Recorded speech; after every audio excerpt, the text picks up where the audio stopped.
773 Hijriah di pinggiran sungai Nil di Mesir kuno. Tempat tersebut dekat dengan Dar An-Nuhas dekat Masjid Al-Jadid. Ibnu Hajar adalah seseorang yang mempunyai tinggi badan, sedang berkulit putih, mukanya pun bercahaya, bentuk tubuh indah, berseri-seri mukanya, lebat jenggotnya dan berwarna putih serta pendek kumisnya. Dia adalah seorang yang pendengar dan penglihatan sehat, kuat dan untuk giginya. Kecil mulutnya, kuat tubuhnya, bercita-cita tinggi, kurus badannya, fasih lisannya, lirik suaranya, sangat cerdas, pandai, pintar, dan juga menjadi pemimpin di masanya. Ibnu Hajar tumbuh dan besar sebagai anak yatim. Ayah beliau meninggal ketika ia berumur 4 tahun dan ibunya meninggal ketika ia masih balita. Ayah beliau meninggal pada tanggal 777 Hijriah. Semenjak ayah meninggal, beliau diasuh oleh Zakiuddin Abu Bakar Al-Kalubi, seorang saudagar kaya yang telah ditunjuk oleh ayahnya sebagai pembimbing utamanya kurang lebih selama 10 tahun. Kemudian pembimbingnya meninggal dunia pada Ibnu Hajar berusia 14 tahun. Mungkin itu saja biografi dari Ibnu Hajar. Lebihnya mohon maaf. Wassalamualaikum warahmatullahi wabarakatuh. Bismillahirrahmanirrahim. Baik, di sini saya akan melanjutkan kepada materi selanjutnya tentang sistematika penulisan kitab Fathul Bari. Kitab Fathul Bari itu sendiri terdiri dari 13 jilid atau pada edisi lain itu 15 jilid, yang dimana satu jilid mukadimahnya diberi judul Hadyu Al-Syar'i. Mukadimah ini amat tinggi nilainya, sebab ia merupakan kunci untuk memahami Sahih Bukhari. Kitab Hadyu Al-Syar'i diselesaikan penulisannya pada tahun 813 Hijriah, sedangkan Fathul Bari baru dimulai penulisannya itu pada tahun 817 Hijriah, dan ia diselesaikan pada tahun 842 Hijriah. Dengan demikian berarti penyusunan kitab Fathul Bari memakan waktu selama 1/4 abad atau 25 tahun. Sistematika kitab Fathul Bari mengikuti sistematika yang ada dalam kitab Sahih Bukhari. Urutan kitab, bab, dan nomor hadis dalam kitab syarah ini disusun sebagaimana yang terdapat dalam kitab Sahih Bukhari. Terdiri dari sekitar 97 judul kitab, 3.230 judul bab, dan sekitar 7.523 hadis. Ketika memasuki judul kitab baru, Ibnu Hajar mengemukakan judul kitab sebagaimana Sahih Bukhari. Kemudian judul itu diberi syarah oleh Ibnu Hajar. Nah, syarah terhadap judul kitab-kitab tersebut antara lain terdiri dari penjelasan tentang maksud judul tersebut dan penjelasan yang berisi berbagai macam judul yang dipakai oleh pengarang terdahulu. Setelah melakukan syarah terhadap judul kitab, kemudian Ibnu Hajar menulis nomor bab dan hadis-hadis yang ada dalam satu bab tersebut. Penukilan ini sesuai dengan apa yang dilakukan oleh Imam Bukhari. Dalam aspek sanad, ia menjelaskan berbagai kualitas perawi. Dalam segi matan, ia menjelaskan kata-kata yang gharib, aspek nahu dan balaghahnya, serta dikemukakan matan lain dari mukharij lain. Setelah itu diterangkan maksud hadis tersebut secara keseluruhan. Kitab Sahih Al-Bukhari bisa digolongkan sebagai kitab ensiklopedis karena di dalamnya Ibnu Hajar banyak menukilkan pendapat berbagai ulama yang berbeda-beda. Pendapat-pendapat yang ia nukilkan tersebut terutama dari ulama fikih, ilmu kalam, tafsir, hadis, dan tasawuf. Ada 7 macam cara penukilan yang ia pakai, yaitu yang pertama, mengemukakan pendapat ulama sebagai landasan baginya dalam berpendapat. Yang kedua, mengemukakan pendapat ulama untuk memperkuat pendapatnya. Yang ketiga, mengemukakan pendapat ulama begitu saja tanpa komentar darinya dan tanpa disertai pendapat Ibnu Hajar baik setuju ataupun menolak.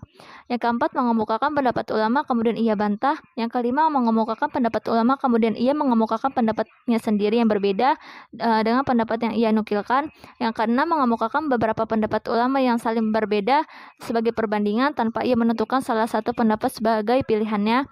Yang ketujuh, mengemukakan beberapa pendapat ulama yang saling berbeda kemudian ia memilih satu atau beberapa pendapat yang ia anggap benar. Dimulai dengan bab wahyu yang menjadi syariat Islam, kemudian disusul dengan bab iman, bab ilmi, bab toharoh, bab sholat, bab zakat, dan seterusnya. Metode penulisannya, metode yang digunakan oleh Ibnu Hajar dalam menyusun kitab ini ialah dengan menggunakan metode tahlili. Metode tahlili itu sendiri itu menjelaskan hadis-hadis Nabi dengan memaparkan segala aspek yang terkandung di dalam hadis tersebut, serta menerangkan makna-makna yang tercakup di dalamnya sesuai dengan kecenderungan dan keahlian pensyarahan. Model pensyarahan hadis dengan metode tahlili, seorang pensyarah hadis mengikuti sistematika hadis yang terdapat dalam sebuah kitab hadis yang dikenal dari Al-Kutub As-Sittah, termasuk Ibnu Hajar yang mengikuti Al-Bukhari dalam Al-Jami' As-Shahihnya. Pensyarah hadis memulai penjelasan kalimatnya demi kalimat, hadis demi hadis secara berurutan. Uraian tersebut menyangkut berbagai aspek yang dikandung hadis seperti kosakata, konotasi kalimatnya, latar belakang turunnya hadis bila ditemukan, kaitannya dengan hadis lain dan pendapat-pendapat yang beredar di sekitar pemahaman hadis tersebut, baik yang berasal dari sahabat, para tabi'in maupun para ulama hadis. Mungkin sampai sini penjelasan saya lanjutkan kepada materi selanjutnya. Bismillahirrohmanirrohim. Saya Iza Syifa dari kelompok 9 ingin melanjutkan pembahasan mengenai urgensi niat dalam perbuatan. Di sini sebelumnya saya akan mengutip sedikit dari kitab Fathul Bari karya Ibnu Hajar Al-Asqalani. Yang dimaksud adalah setiap pekerjaan harus didasari dengan niat. Dan Al-Khubi berkata, seperti Rasulullah SAW memberi isyarat atau penjelasan bahwa niat itu bermacam-macam sebagaimana perbuatan. Seperti orang yang melakukan perbuatan dengan maksud atau tujuan ingin mendapat ridho Allah dan apa yang telah dijanjikan kepadanya atau ingin menjauhkan diri dari ancamannya. Jika bisa diambil poin, di sini saya akan membaginya menjadi 2 poin. Yaitu yang pertama, niat itu adalah sarana ibadah yang terkuat. Dan yang kedua, niat itu adalah ibadah yang berdiri sendiri dan dibutuhkan oleh ibadah-ibadah yang lain. Sebagaimana Ibnu Hajar Al-Asqalani berkata dalam kitab ini, Al-Baihaqi menjelaskan bahwa hadis ini mencakup sepertiga ilmu. Penjelasannya, amal usaha seorang hamba bisa dihasilkan dengan hati, lidah, dan anggota badannya. Niat adalah salah satu amalan hati dan merupakan sarana beramal yang terkuat dari ketiganya. Karena niat bisa menjadi suatu ibadah yang berdiri sendiri dan sangat dibutuhkan oleh ibadah-ibadah yang dihasilkan oleh anggota badan yang lainnya. Saya kutip dari Fathul Bari jilid 1 halaman 17. Sedangkan urgensi niat dalam perbuatan juga saya kutip dari kitab Syarah Riyadhus Shalihin, di mana Syekh Ibnu Utsaimin berkata, niat itu memiliki urgensi, diantaranya bisa dibagi menjadi 2, yaitu seorang yang meniatkan suatu amalan yang biasa dikerjakannya atau dalam usaha mengerjakannya lalu terhalang oleh suatu uzur, maka nilainya sama seperti orang yang mengerjakannya, yakni dia akan memperoleh pahala niat dan amalannya. Contoh di sini terdapat sebuah hadis yang bisa menjadi contoh. Diriwayatkan oleh Abu Dzar radhiyallahu an bahwa Rasulullah shallallahu alaihi wasallam bersabda, "Man ata firasyahu wa huwa yanwi an yaquma yusalli bil lail faghalabathu ainuhu hatta yusbiha kutiba lahu ma nawa wa kana naumuhu shadaqatan alaihi min rabbih."